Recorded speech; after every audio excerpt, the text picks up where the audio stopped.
if I told you, the greatest battles you fight each day are not against people, not against the world, but against your own reactions? A careless insult can echo in your mind for weeks. A single rejection can make you feel invisible. One flash of anger can destroy years of hard-earned trust. Modern psychology admits it. Nearly all of our choices are dictated by emotion, long before reason catches up. And more than 2,000 years ago, Marcus Aurelius had already warned us. You have power over your mind, not outside events. Realize this, and you will find strength. But strength, real strength, is not in striking back. It is in the rare ability to hold, to endure, to choose when not to react. In an age of constant pressure, endless notifications and traps waiting at every turn, this restraint is not weakness. It is ultimate power. It is the essence of Stoicism. And if you are ready to learn how to master your emotions before they master you, stay with me until the end of this video. And if you find value here, consider subscribing so you never miss the next lesson that could change the way you live.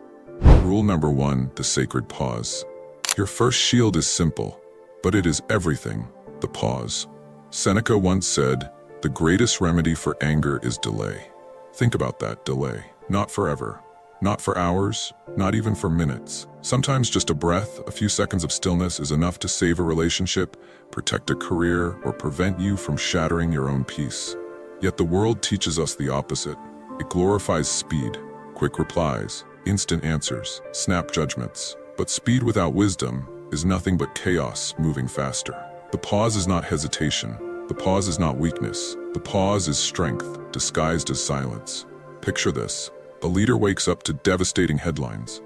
Stocks crash, critics swarm, the world demands answers now. One leader untrained reacts instantly. Fear speaks, anger takes over. His words burn bridges and the damage multiplies. Another leader pauses, he breathes, he gathers his advisors, and when he finally speaks, his words carry calm, clarity, and precision. The difference is not intelligence, it is not luck, it is the pause. So how do you train this pause? The Stoics gave us something practical, the rule of 3 breaths.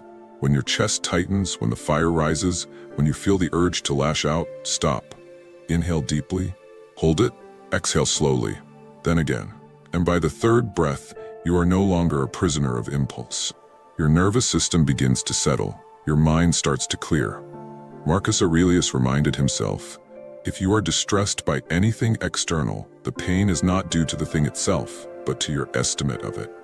The pause is the moment you reclaim that estimate. The pause is not retreat, it is preparation. It is not silence, it is control. And every time you choose it, you are choosing wisdom over impulse, freedom over slavery, and strength over chaos.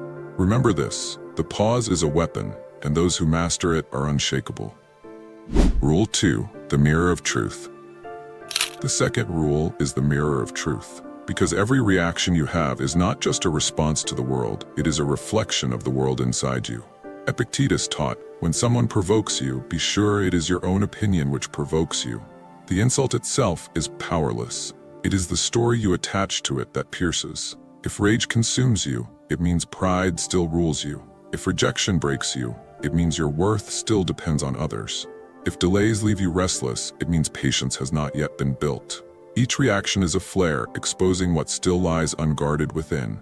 Most people never see this. They blame. They point outward. He made me angry. She ruined my day. They disrespected me. But the Stoic path is harsher. It asks, why did I give them that power? Why was I so easily shaken? Instead of hiding from your reactions, study them. Each one is a lesson. Anger reveals ego. Fear reveals doubt. Sadness reveals attachment. These are not curses. They are signals. And signals point to where growth is still demanded. Try this. The next time you are provoked, do not fight back. Instead, ask 3 questions. What exactly am I feeling right now? Why am I feeling it? And what truth about me does this reveal? Imagine someone calls you a failure. If you know you are diligent, their words slide off. But if their insult burns, maybe it is because you secretly fear they are right. Or because your identity is still chained to reputation. The insult is nothing but a mirror, reflecting your own unfinished work. Marcus Aurelius wrote, if someone can show me that what I think or do is not right, I will gladly change, for I seek the truth. He did not see correction as attack. He saw it as refinement. That is freedom. Because once you see your reactions as mirrors, The world is no longer an enemy. Every insult becomes feedback. Every delay becomes training. Every conflict becomes a classroom. The mirror of truth will not flatter you, but it will free you. Rule 3. The fortress of inner peace. Most people try to build their peace on fragile ground. They anchor it in wealth, in praise, in comfort, in control. But what happens when the wealth fades? When the praise dies? When comfort is stripped away? Their peace shatters, and they are left defenseless. The Stoics warned us against this trap. Peace must not be borrowed from the outside. It must be built like a fortress within, walls of stone that no storm can break.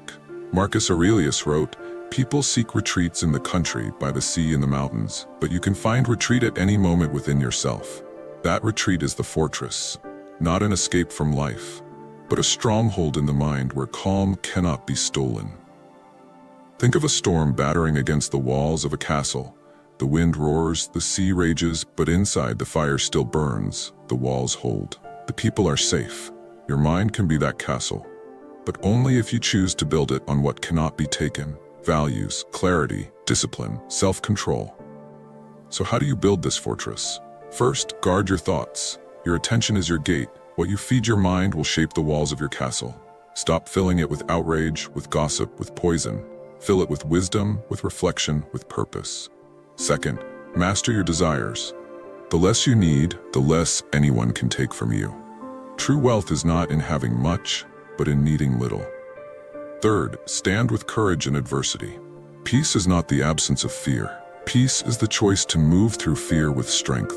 Imagine this: someone insults you. If your peace depends on their respect, your wall crumbles. But if your peace rests on your own self-control, their words are arrows that bounce off stone. Imagine you lose money or status. If your calm depends on them, you collapse. But if your calm rests on principle, no loss can touch it.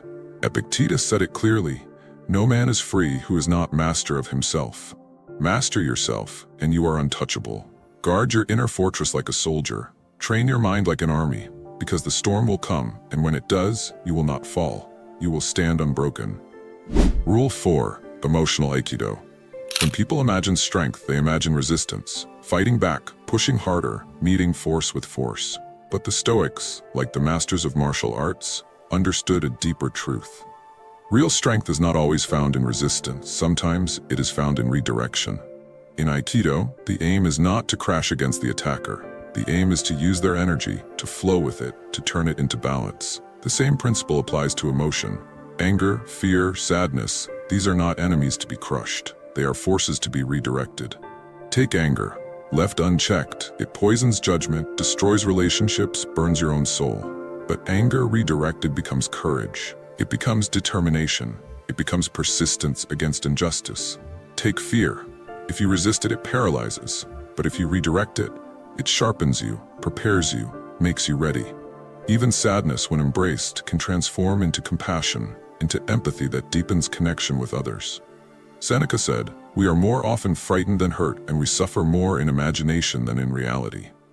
The raw energy of emotion is not destruction by itself. It becomes destructive only when left without guidance. So how do you practice emotional Aikido? First, name the emotion clearly. Say to yourself, "This is anger. This is fear. This is grief." Naming weakens its grip. Second, feel the energy beneath it. Anger is fire. Fear is tension. Sadness is weight.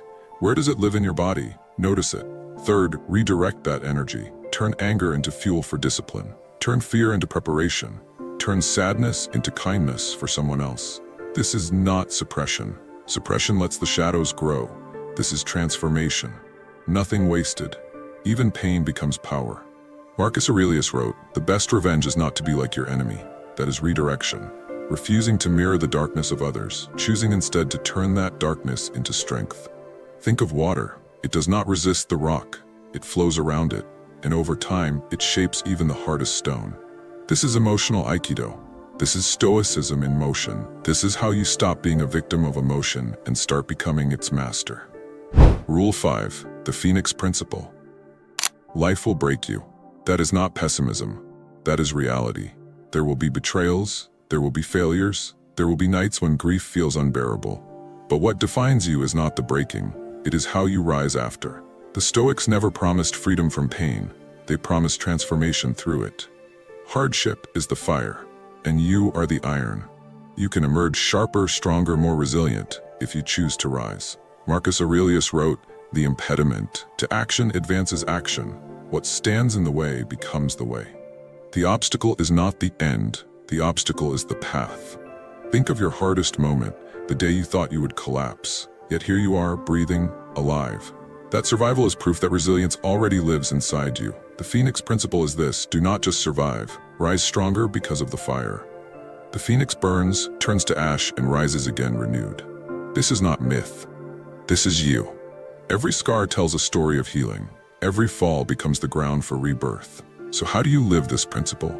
First, acceptance. Stop wasting strength wishing things were different. Accept reality as it is. Second, meaning.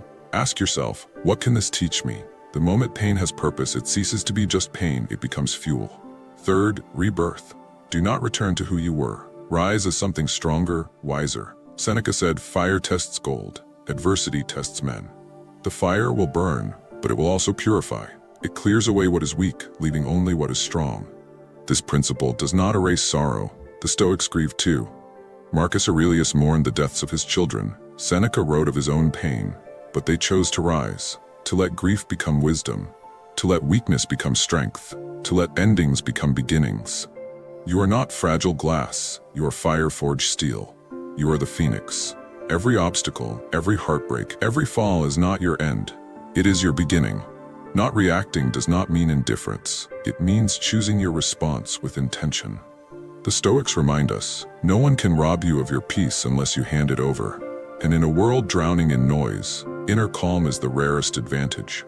Remember this, strength is not in the storm you face, but in the silence you keep within.